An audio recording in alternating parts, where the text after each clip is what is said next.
ఈ కంట్రోల్ స్టేట్మెంట్స్కి సంబంధించిన ఎగ్జాంపుల్స్ ఇప్పుడు చూస్తాం. అయితే ఈ ఎగ్జాంపుల్స్ అన్నీ కూడా నేను ఆల్రెడీ ప్రిపేర్ చేస్తున్నాను, టైం వేస్ట్ లేకుండా ఉండేదానికి. ఆ ప్రిపేర్ చేసిన ప్రోగ్రామ్స్నే ఎక్స్ప్లెయిన్ చేసుకుంటూ పోతాం అన్నమాట. మరి ఫస్ట్ ఒక ఎగ్జాంపుల్ చూద్దాం. ఇది ఇఫ్ స్టేట్మెంట్కి ఎగ్జాంపుల్ అండి. చూడండి, ఇది కామెంట్ ఇచ్చాం, ఓకే. తర్వాత క్లాస్ నేము ex1 అనేది క్లాస్ నేమ్. ex1 ex2 ఇట్లా example1 example2 అనే విధంగా కంటిన్యూస్గా ఇచ్చుంటాయి అన్ని పేర్లకి, అన్ని ప్రోగ్రామ్స్ కూడా నేమ్స్, నెక్స్ట్ రాబోయే వాటికి కూడాను. ఓకే, ఇదే పేరుతోని ప్రోగ్రామ్ని సేవ్ చేస్తున్నాం. చూడండి ex1, నెక్స్ట్ ప్రోగ్రామ్ ex2 అయితే అదేవిధంగా ex2 అని ఇస్తాం. మీరు మీ ఇష్టం వచ్చినట్టు పేర్లు యూజ్ చేసుకోవచ్చు. తర్వాత పబ్లిక్ స్టాటిక్ వాయిడ్ మెయిన్ అని కామన్గా ఇచ్చాం. లోపల స్ట్రింగ్కి ఆర్గ్యుమెంట్స్ తీసుకున్నాం.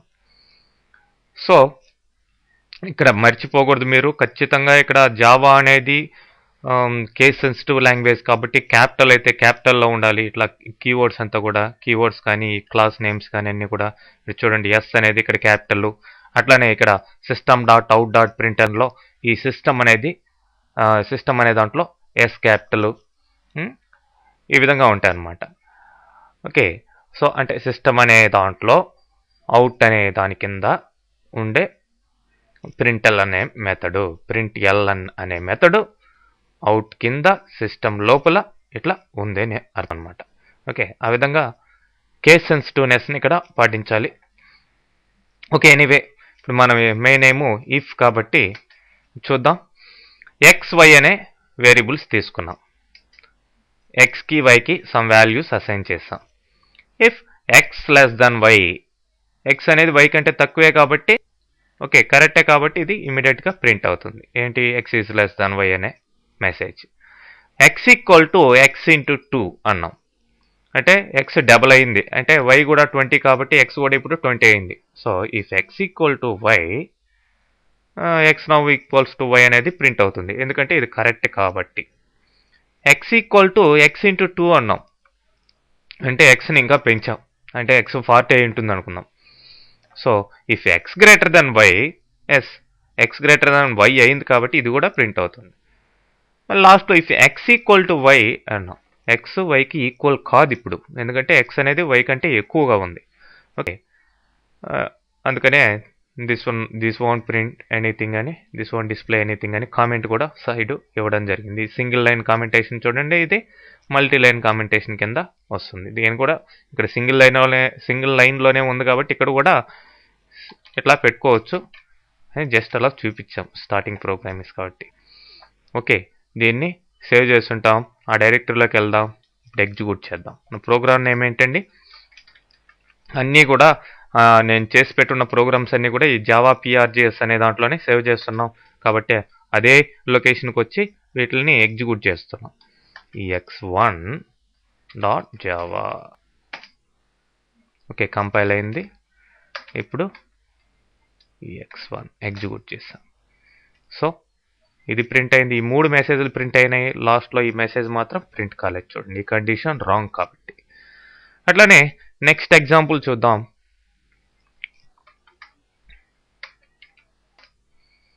ఇక్కడ ఫర్ లూప్ ఎలా వర్క్ అవుతుందో చెప్పడం జరిగింది. ఇక్కడ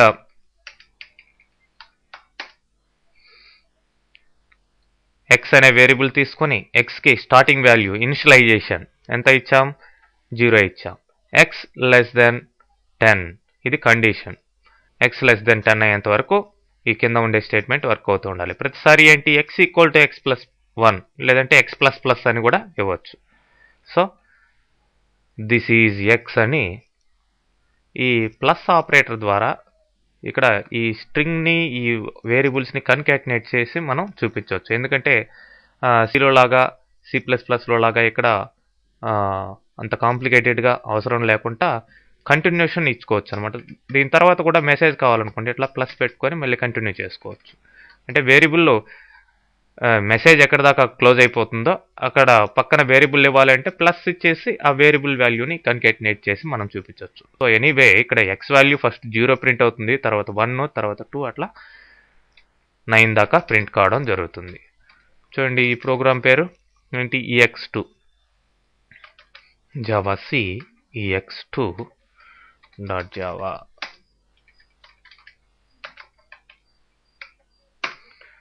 ఓకే, 0 నుంచి 9 దాకా ఎక్స్ యొక్క వాల్యూస్ ప్రింట్ కావడం జరిగింది. ఓకే, అయితే ఎర్రర్ వచ్చినట్లయితే కంపైలేషన్ టైంలో ఎర్రర్ వస్తే ఇక్కడ చూపిస్తుంది, రన్ టైం ఎర్రర్ అయితే ఈ జావా ఇచ్చిన తర్వాత చూపిస్తుంది. మీరు కావాల్సింటే ట్రై చేయొచ్చు. ఫర్ ఎగ్జాంపుల్ అది తీసేస్తాను, సెమీకోలన్ అనే దాన్ని సేవ్ చేసాం. సేవ్ చేసిన తర్వాత మళ్ళీ ఇప్పుడు చూడండి కంపైల్ చేస్తున్నాను, ఎర్రర్ వచ్చింది. కంపైలేషన్ టైంలోనే ఎర్రర్ వచ్చింది. రన్ టైం ఎర్రర్ అయితే ఎప్పుడు వచ్చి ఉంటుంది, జావా అని అంటే ఇంటర్ప్రిటర్ని ఎగ్జిక్యూట్ చేసేటప్పుడు వచ్చి ఉంటుంది అనమాట. ఓకే, ఇప్పుడు కరెక్ట్ చేసాం. ఇప్పుడు చూడండి మళ్ళీ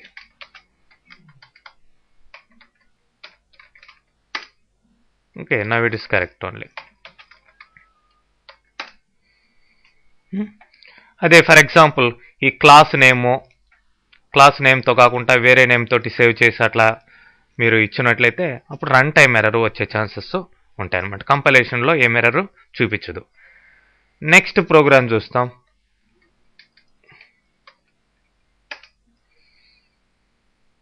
ఇక్కడ కూడా ఒక ఫర్ లూప్ ఇవ్వడం జరిగింది. XY వేరియబుల్స్ తీసుకున్నాం, వైకి వాల్యూ 20 అని ఇచ్చాం, x = 0 to 9 దాకా ఇక్కడ ఇంక్రిమెంట్ చేసే విధంగా ఇచ్చాం ఇంతకు ముందరలానే. సో ఎక్స్ వాల్యూ ఇక్కడ ప్రింట్ చేస్తూ ఉన్నాం ఈ స్టేట్మెంట్ ద్వారా. దాని కింద y అనేది ప్రింట్ చేస్తున్నాం ఈ స్టేట్మెంట్ ద్వారా. వైని ఏం చేస్తున్నాం, ఇక్కడ డిక్రిమెంట్ చేస్తున్నాం, y = y - 2 అట్లా.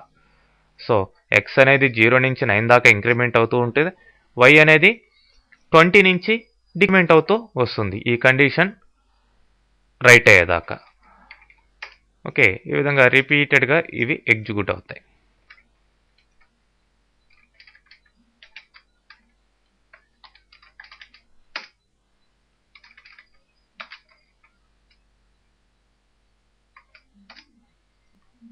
చూడండి x value y value, x value y value. So x increment అవుతుంది, వై డిక్రిమెంట్ అవుతూ ఉందన్నమాట.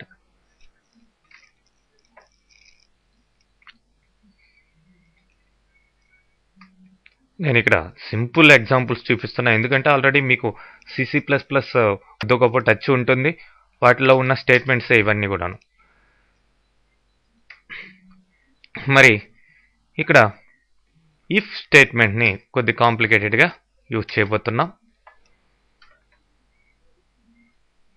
అది ఇక్కడ ఇంట్ మంత్ = 4 అంటే మంత్ అనేది ఇక్కడ వేరియబుల్, దానికి 4 అనేది అసైన్ చేసాం.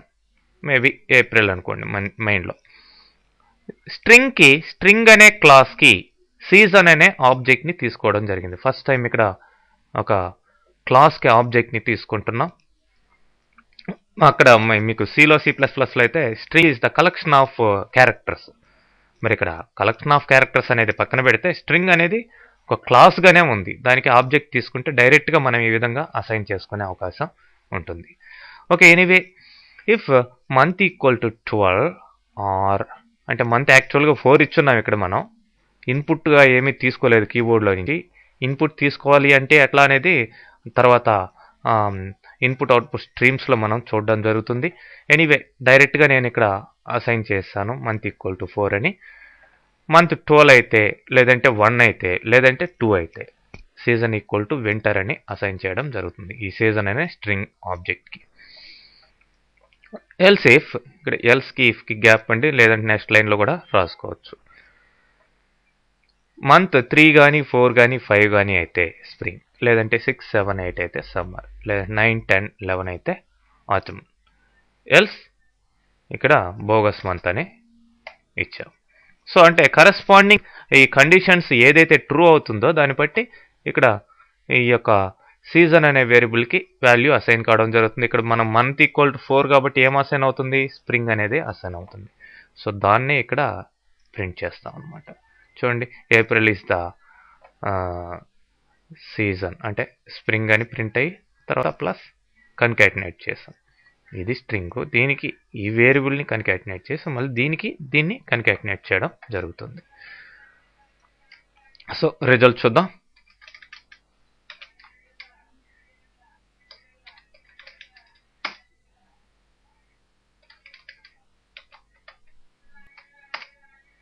Okay, the April is in the spring అని డాట్ కూడా యాడ్ కావడం జరిగింది. చూడండి,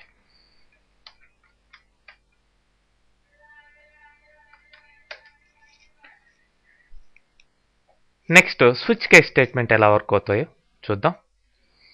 ఇక్కడ ఫర్ లూప్ కింద మనం స్విచ్ కేస్ని ఇవ్వడం జరిగింది. For i equal to 0, i less then 6 అని ఇవ్వడం జరిగింది. అంటే i అనేది 0 నుంచి 5 దాకా ఇంక్రిమెంట్ అవుతూ ఉంటుంది. సో ప్రతిసారి ఆ i యొక్క వాల్యూని ఇక్కడ పాస్ చేస్తున్నాం. సో i ఫస్ట్ ఏమవుతుంది, 0 అవుతుంది. కాబట్టి ఈ కేస్ కింద వచ్చి ఈ కేస్ కింద ఉందే ఇది ప్రింట్ కావడం జరుగుతుంది, i ఈజ్ 0 అని. తర్వాత నెక్స్ట్ ఏమవుతుంది, i 1 అవుతుంది. కాబట్టి ఈ కేస్ కింద ఉండే ఇది ప్రింట్ అవుతుంది. నెక్స్ట్ టైము ఇది ప్రింట్ అవుతుంది. ప్రతిసారి ఒక్కొక్క టైంకి ఏం చేస్తున్నాం, మనం బ్రేక్ చేస్తున్నాం. అంటే 1 లూప్ ఇట్లా తిరిగినప్పుడు ఎక్కడ ఏది కావాలంటే ఆ స్టేట్మెంట్ ఏ కేస్ కింద మ్యాచ్ అయితే ఆ కేస్ కింద వరకే ప్రింట్ అయ్యి బ్రేక్ అయిపోవడం జరుగుతుంది. లాస్ట్లో ఏది మ్యాచ్ కానప్పుడు డిఫాల్ట్ అనేది అంటే 3 దాకా ఇక్కడ అంటే 0 నుంచి 3 దాకా ఇక్కడ కేసులు ఇచ్చున్నాం. తర్వాత ఇది 5 దాకా కంటిన్యూ అవుతుంటుంది. కాబట్టి ఆ టైంలో అంటే 4కి 5కి మాత్రం ఇది ప్రింట్ అవుతుంది. ఓకే,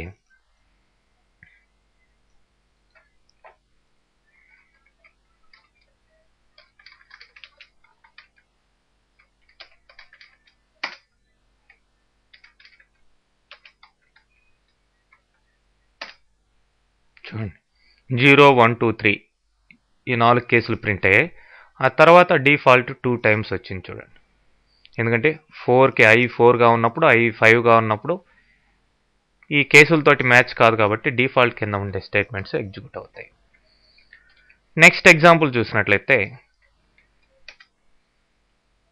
ఇక్కడ చూడండి, in a switch the break statements are optional. Break statements compulsory అని ఏం కాదు ప్రతిసారి.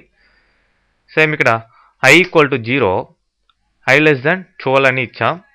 ఆ i వాల్యూని స్విచ్లో పాస్ చేసాం. 0 అయినా 1 అయినా 2 అయినా 3 అయినా 4 అయినా ఇది ప్రింట్ అవుతుంది. i ఈజ్ లెస్ దాన్ 5 అని ప్రింట్ అవుతుంది, బ్రేక్ అయిపోతుంది. Next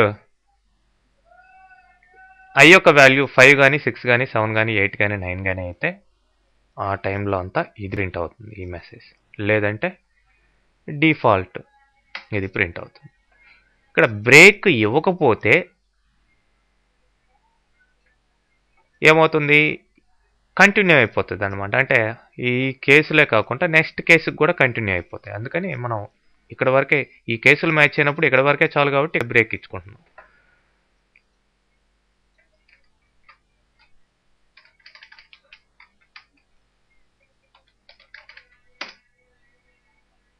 okay, some errors are there చూద్దాం. ఇక్కడ కొటేషన్లో డబుల్ కొటేషన్లు ప్రాపర్గా లేవు, వేరే కొటేషన్లు ఉన్నాయి. ఓకే, ఇప్పుడు కరెక్ట్ చేసాం, సేవ్ చేసుకున్నాం. ప్రతిసారి కరెక్షన్ అయిన తర్వాత మీరు సేవ్ చేసుకోవాల్సిందే.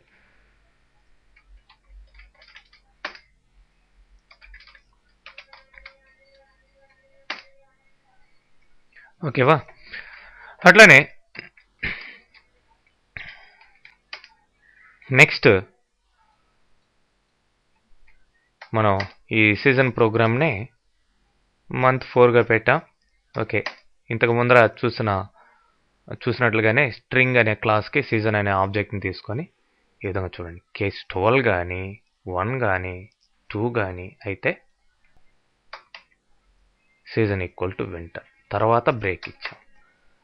అంటే ఇక్కడ బ్రేక్ ఇవ్వలేదు, ఇక్కడ ఏం స్టేట్మెంట్స్ లేవు, దీని కింద ఏం స్టేట్మెంట్స్ లేవు. అంటే ఈ వీటి కింద ఏం బ్రేక్ ఇవ్వలేదు కాబట్టి కంటిన్యూ అయిపోయి ఇక్కడికి వచ్చేస్తుంది. అంటే ఈ కేసు అయినా ఇదే వస్తుంది.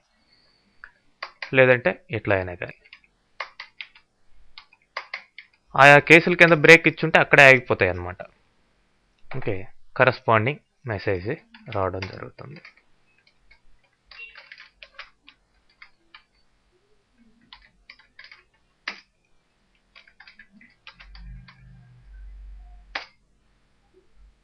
ఓకే,